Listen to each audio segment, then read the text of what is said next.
Assalamualaikum warahmatullahi wabarakatuh. Perkenalkan, nama saya Vidya Fitrisia dari kelas 4 Manajemen 2 Regular A. Baiklah, di sini saya akan menjelaskan beberapa materi dari mata kuliah Manajemen Teknologi Informasi. Langsung saja ke materinya. Baiklah, di materi pertama yaitu Sistem Telekomunikasi dan Jaringan. Telekomunikasi berasal dari kata tele dan komunikasi. Tele yang artinya jauh dan komunikasi yang berarti hubungan atau pertukaran informasi. Jadi, telekomunikasi adalah peristiwa pertukaran informasi jarak jauh dari satu tempat ke tempat yang lain. Telekomunikasi adalah penyampaian informasi atau hubungan antara suatu tempat dengan tempat lain menggunakan bantuan peralatan khusus, yang mana peralatan elektronik. Dua sisi sistem telekomunikasi. Sistem telekomunikasi terdiri dari dua sisi yaitu yang pertama, pengirim informasi atau transmitter of information dalam komunikasi pemancar, yaitu transmitter atau pemancar radio adalah perangkat elektronik yang menggunakan gelombang radio menggunakan antena. Yang kedua, penerima informasi atau receiver of information. Sistem telekomunikasi harus melakukan hal-hal berikut. Yang pertama, memancarkan informasi, membangun atau membuat interface antara pengirim dan penerima, mengirimkan pesan melalui rute yang efisien, dan memastikan bahwa pesan yang benar diterima oleh penerima yang berhak. Selanjutnya, memeriksa kesalahan yang terjadi pada pesan dan melakukan penyusunan kembali terhadap format pesan jika perlu. Mengonversi pesan dari satu kecepatan ke kecepatan lain, yang mana komputer umumnya lebih cepat dibanding media komunikasi. Selanjutnya, fungsi sistem telekomunikasi. Telekomunikasi adalah sistem untuk mengomunikasikan data dan informasi dari satu lokasi ke tempat lain. Berikut adalah fungsi tiga bagian terpenting dalam sistem telekomunikasi. Yang pertama, transmitting devices. Transmitting devices berfungsi menyampaikan informasi dari satu tempat ke tempat lain, baik dekat dan jauh. Transmitting devices yaitu kabel, serat optik, dan udara tergantung pada jarak tempat yang dihubungkan dan tergantung pada banyak tempat yang saling dihubungkan. Yang kedua, connecting devices. Connecting devices berfungsi menghubungkan perangkat sehingga pengguna dapat menghubungkan pengguna lain yang mereka inginkan. Perangkat yang dimaksud masih menggunakan sistem manual. Jika masih diperlukan operator yang menghubungkan pengguna dengan pengguna yang lain dia inginkan. Yang ketiga, terminal. Terminal adalah perangkat yang mengubah sinyal informasi asli atau suara manusia atau lainnya. Selanjutnya, media telekomunikasi. Media komunikasi merupakan semua alat untuk mereproduksi, mendistribusikan, menyebarluaskan, dan menyampaikan informasi. Dari selanjutnya, internet, intranet, dan extranet. Internet sebenarnya adalah singkatan dari kata interconnection network, merupakan kumpulan dari jaringan-jaringan komputer yang terhubung menjadi sebuah sistem yang teratur.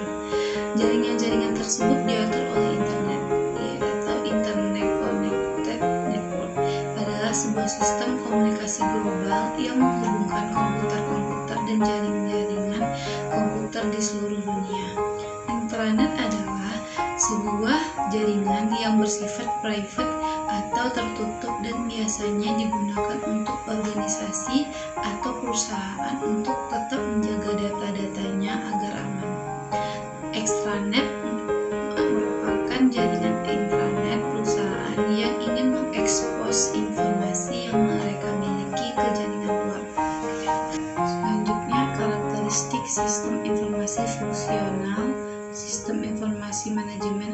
SIM, sistem pemrosesan transaksi, sistem penjualan dan pemasaran customer relation management.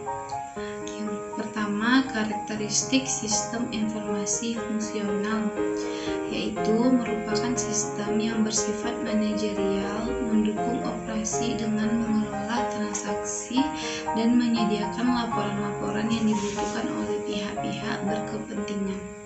Sistem informasi manajemen atau SIM merupakan sistem perencanaan bagian dari pengendalian internal suatu bisnis yang meliputi pemanfaatan manusia, dokumen, dan teknologi.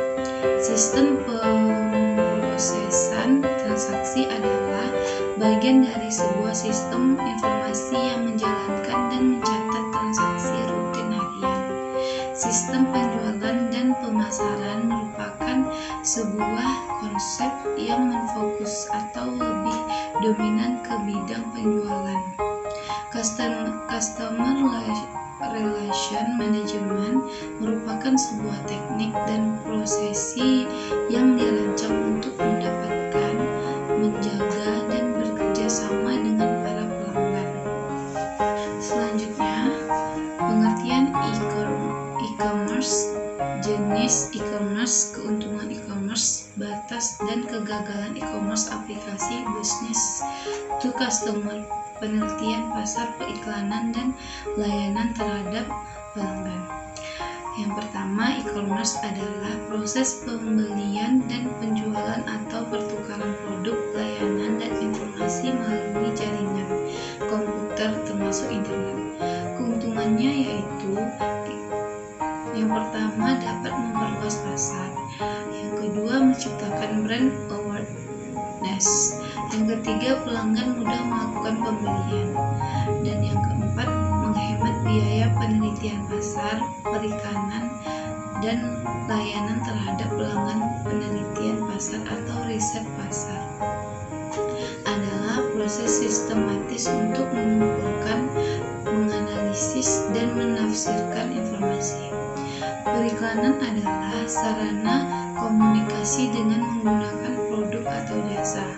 Iklan adalah pesan yang dibayar oleh orang yang mengirim dan dimaksudkan untuk memberitahu atau mempengaruhi orang yang menerimanya. Materi selanjutnya yaitu pengertian supply chain management, jenis-jenis operation management, permasalahan supply chain management. Baiklah, supply management merupakan aliran barang dan jasa yang mencakup semua proses dari mengubah bahan mentah menjadi produk akhir. Jenis supply chain management yaitu yang pertama, rantai supply upstream atau supply hulu, mendefinisikan segala sesuatu yang masuk ke perusahaan dari pemasok bahan baku dan digunakan oleh perusahaan untuk menghasilkan sesuatu.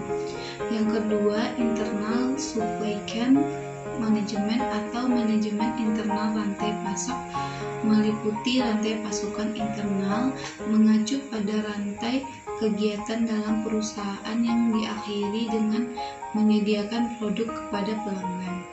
Yang ketiga, downstream supply chain management atau supply rantai pasokan hilir. Supply rantai pasokan hilir merupakan rantai pasokan hilir manajemen yang mendefinisikan semua yang keluar dari perusahaan setelah siklus produksi.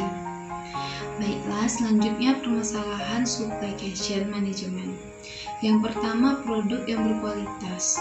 Perusahaan harus bekerja keras dari sebelumnya untuk menghindari penarikan yang dapat merusak laba. Yang kedua, publik global ketika dihadapkan dengan tantangan dan peluang yang ada dalam skala global sangat penting untuk memiliki jaringan pengadaan yang dapat mendukung kebutuhan manajemen rantai pasokan global tersebut. Yang ketiga, permintaan pasar yang berubah dengan perubahan permintaan pasar dan siklus hidup produk yang lebih pendek. Industri harus bekerja keras untuk menemukan konsep lain. Yang keempat, teknologi baru. Memiliki akses ke teknologi terbaru telah terbukti menjadi tantangan. Yang kelima, konsolidasi basis pemasok. Konsolidasi basis pemasok dapat menawarkan banyak fasilitas yang merupakan tantangan juga bagi supply chain management. Materi selanjutnya yaitu Artificial Intelligence, XP System Intelligence. Artificial Intelligence atau kecerdasan buatan adalah ilmu yang mempelajari tentang bagaimana cara membuat sebuah mesin cerdas. Express System adalah sistem komputer yang mensimulasikan kemampuan pengambilan keputusan seorang ahli. Sistem inteligensi adalah sistem yang dibangun dengan teknik-teknik aktivitas inteligensi atau kecerdasan buatan. Dari yang terakhir yaitu pengertian hak atas kekayaan intelektual, sejarah perkembangan haki dan manfaat haki. Yang pertama, haki adalah suatu hak yang muncul dikarenakan suatu hasil dari olah pikir otak dengan menciptakan suatu produk. Secara historis, peraturan perundang-undangan di bidang haki di Indonesia telah ada sejak tahun 1840-an. Pemerintah kolonial Belanda mempertahankan undang-undang pertama mengenai perlindungan haki pada tahun 1844. Selanjutnya, pemerintah Belanda mengundangkan Undang-Undang Merek 1885, Undang-Undang Paten 1910, dan Undang-Undang Hak Cipta 1912. Manfaat dari haki yaitu sebagai perlindungan hukum kepada pencipta, juga terhadap hasil cipta karya serta nilai ekonomis yang terkandung di dalamnya. Baiklah, itu saja yang bisa saya sampaikan dalam materi-materi UAS Manajemen Teknologi Informasi ini. Jika ada salah, saya mohon maaf. Assalamualaikum warahmatullahi wabarakatuh.